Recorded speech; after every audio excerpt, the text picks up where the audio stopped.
আসসালামু আলাইকুম প্রিয় বন্ধুরা, পবিত্র ঈদ উল আজহার ঠিক একদিন আগেই হঠাৎ কালবৈশাখী ঝড়ে কবলে পড়ে চাঁদপুর সদর উপজেলার 12 নং চান্দ্রা ইউনিয়নের বিভিন্ন এলাকা। তবে চাঁদপুর সহ বিভিন্ন অঞ্চলে কিন্তু এই কালবৈশাখী ঝড়ের প্রভাব পড়েছে। আপনারা দেখতেই পাচ্ছেন যে 12 নং চান্দ্রা ইউনিয়নের মদনা এলাকায় একটি যাত্রীবাহী বাসের উপর একটি গাছ ভেঙে পড়ে। সেখানে খবর পেয়ে তাৎক্ষণিক ছুটে যান চান্দ্রা ওয়েলফেয়ার ফাউন্ডেশনের চেয়ারম্যান অ্যাডভোকেট শাহজাহান খান।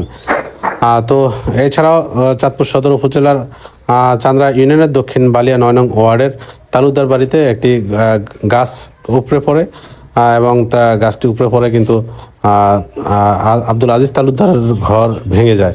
তো সেখানেও শাহজাহান খান ছুটে যান এবং সেখানে গিয়ে পরিবারের খোঁজখবর নেন। আপনারা দেখতেই পাচ্ছেন যে রাস্তার উপরে যে বাসটি রয়েছে সেই বাসটি কিন্তু খুলনা যাওয়ার পথে ছিল। ওই খুলনা যাওয়ার পথেই প্রতিমধ্যে ঘূর্ণিঝড়ের কবলে পড়ে আর একটি গাছ ভেঙে কিন্তু তার উপরে পড়ে, গাড়িটির উপরে পড়ে।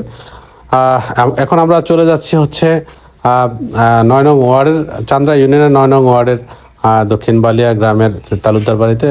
সেখানে এই কালবৈশাখী ঝড়ে গাছ উপড়ে পড়ে, বিশাল একটি মেহগনি গাছ উপড়ে পড়ে কিন্তু তালুকদার বাড়ির যে আব্দুল আজিজ তালুকদারের ঘরের উপরে পড়ে। সেখানে থাকা যে গাছটি হঠাৎ ঘূর্ণিঝড়ের আঘাতে সে পরে যে আজিজ তালুকদারের যে ছেলে রয়েছেন, তিনি সন্তান রয়েছেন, তিনি ঘুমন্ত অবস্থায় ছিলেন সকালবেলা, আর সেখানে সে আঘাতপ্রাপ্ত হয় এবং তার মাথা ফেটে যায়, সে অসুস্থ হয়ে পড়ে। ঘরটি কিন্তু একেবারেই জীর্ণশীর্ণ হয়ে পড়ে। দেখতেই পাচ্ছেন যে গাছটি এরকম পর্যায়ে গিয়ে ঘরের উপর আঘাত করে, দুটি গাছ কিন্তু পড়েছে ঘরের উপরে।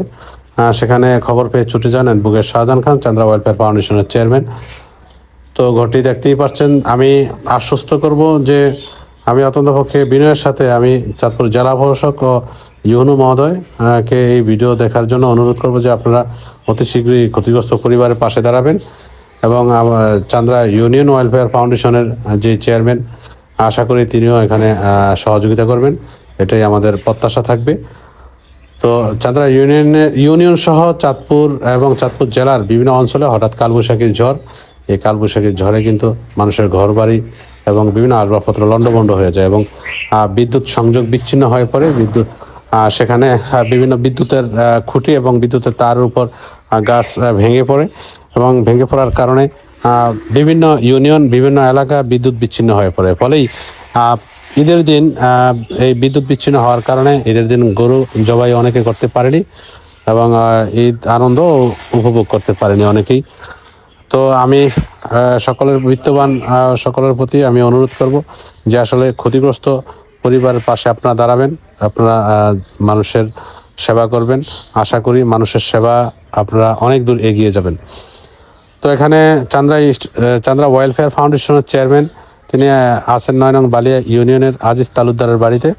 তিনি কিন্তু খোঁজখবর নিচ্ছেন এবং বিভিন্ন জনের সাথে তিনি ফোনে কথা বলছেন যাতে করে ক্ষতিগ্রস্ত পরিবারের পাশে দাঁড়ানো যায় এবং কিছু সহযোগিতা বা অনুদান দেওয়া যায়। যেহেতু অনাকাঙ্ক্ষিত একটি ঘটনা, দুর্যোগের এই কারণে আসলেই অনেক মানুষ নিঃস্ব হয়ে গেছেন, আবার অনেকেই কিন্তু মারাও গেছেন বিভিন্ন জায়গায়, বিভিন্ন জেলায়। তো এখানে এই পরিবারটি কিন্তু আঘাতপ্রাপ্ত হয়েছেন এবং এই যে ঘরে যেই আসবাবপত্র ভেঙেছে প্রায় 3 লক্ষ টাকা, আমরা যেটুকু জেনেছি যে এখানে গাছ পড়ে, যেই ঘরে গাছ পড়েছে ঘর সহ প্রায় 3 লক্ষ টাকার আসবাবপত্র ক্ষতিগ্রস্ত হয়। তা আসলে যদি প্রশাসন সুদৃষ্টি রাখেন, আশা করি কিছুটা ক্ষতি এখানে লাঘব হবে যদি আপনারা এগিয়ে আসেন। আমি দোয়া করি মহান আল্লাহ তাআলা যেন এই কালবৈশাখী ঝড় বা বিভিন্ন প্রাকৃতিক দুর্যোগ যেন এইভাবে মানুষের ক্ষতি না করে, এটাই মহান আল্লাহ তাআলার কাছে দোয়া করব। তো প্রিয় চাঁদপুরবাসী, আপনারা দেখতেই পাচ্ছেন যে এতটা ঘূর্ণিঝড়ের প্রবল আঘাত, এই প্রবল আঘাতের কারণে যে কিভাবে একটি ঘর একেবারে জীর্ণশীর্ণ হয়ে পড়ে, 2 ভাগ হয়ে যায়। তো কথা বলছি চাঁদপুর সদর উপজেলার 12 নং চান্দ্রা ইউনিয়নের 9 নং বালিয়া থেকে। 9 নং বালিয়াতে আমরা এখন অবস্থান করছি। এখানে রয়েছেন চান্দ্রা ওয়েলফেয়ার ফাউন্ডেশনের চেয়ারম্যান অ্যাডভোকেট শাহজাহান খান। ঘূর্ণিঝড়ের আঘাতে কিন্তু যে নারকেল গাছ রয়েছে, নারকেল গাছের মাথা কিন্তু উড়ে গেছে। আপনারা দেখতেই পাচ্ছেন চারটি নারকেল গাছের মাথা একেবারে উপড়ে গেছে, চলে গেছে। আর এখানে যে মেহগনি গাছটি রয়েছে, মেহগনি গাছটি কিন্তু উপরে পড়ে এই ঘরটি একেবারে জীর্ণশীর্ণ হয়ে পড়ে 2 ভাগ হয়ে যায়। আর ঘরে থাকা যেই যে একাদশ শ্রেণীর যে শিক্ষার্থী ছিলেন, এই শিক্ষার্থী সে আহত হয়, তার মাথা ফেটে যায়। সে এখানে শোয়া অবস্থায় ছিলেন। একেবারেই খুব ভয়াবহ অবস্থা। তো আশা করি প্রশাসনের দৃষ্টি আকর্ষণ করছি এবং সমাজের বিত্তবান ব্যক্তিদের প্রতি আমার দৃষ্টি আকর্ষণ করছি যে এখানে যারা ঘূর্ণিঝড়ে ক্ষতিগ্রস্ত এবং কালবৈশাখী ঝড়ে যে সকল বাড়িঘর বা আসবাবপত্র মানুষের যা ক্ষতি হয়েছে, আপনারা যারা সমাজের বিত্তবান ব্যক্তিরা রয়েছেন, সমাজের যারা সেবক রয়েছেন, আশা করি আপনারা তাদের খোঁজখবর নেবেন এবং ক্ষতিগ্রস্ত পরিবারের পাশে দাঁড়াবেন, এটাই প্রত্যাশা করছি।